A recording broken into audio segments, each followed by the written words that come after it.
Hello everyone. If you've been listening to these thoughts for the day throughout the week, congratulations on making it through to today. All the characters I've remembered so far have been Christians, but today's was an Austrian Jew who hailed originally from Vienna. His name was Mr. Mark. His forename was Sigmund, I believe. In those days, one wouldn't dream of using any address other than the formal Mr. Mark. And he was my violin teacher.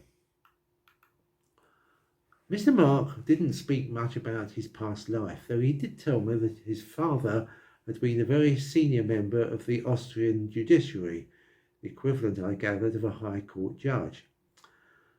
So Mr. Mark came from that upper middle class Jewish background which held such influence in Eastern European life and culture in the earlier years of the last century, but for whom life changed so drastically in the run-up to World War II.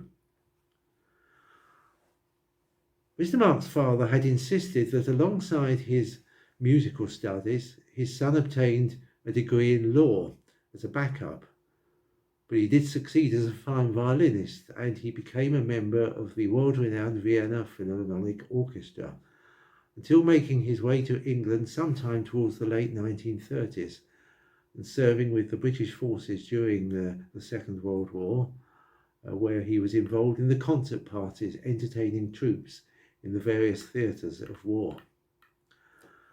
After the war, he stayed here and he plied his trade as a freelance violinist with the big London orchestras and, of course, teaching.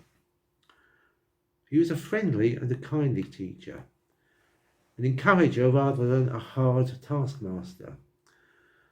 As we recall our school teachers, if we do at all that is, it's mostly with fear, loathing or respect.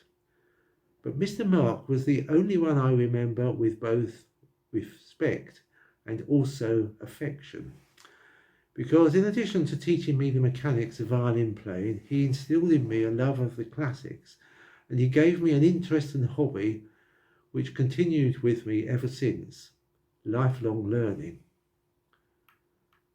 He was given to making occasional off-the-cuff remarks. He said to me once, "If you can play the violin, you'll never be lonely." It was only in later years that I've come to realise fully what he meant.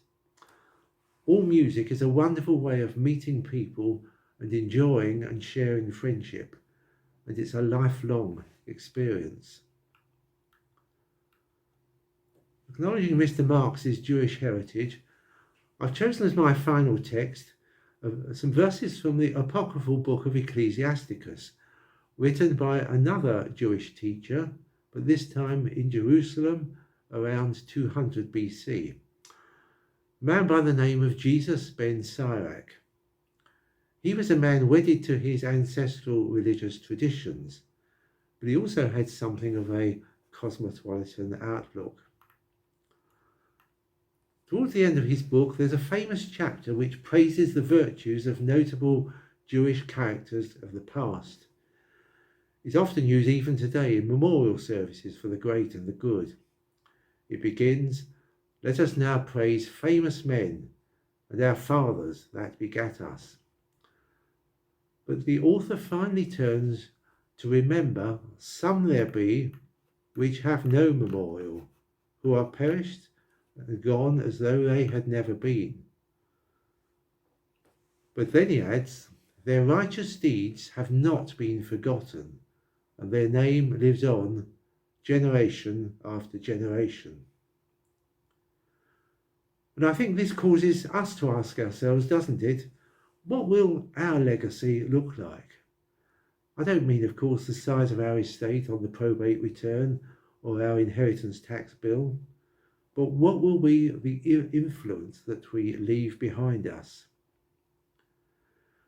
With the possible exception of the New Testament scholar Christopher Evans, none of the characters I have remembered this morning were in any sense famous, but they've all left, certainly on me, a deep impression and a lasting legacy for good. And that should be our aim in life too. Amen.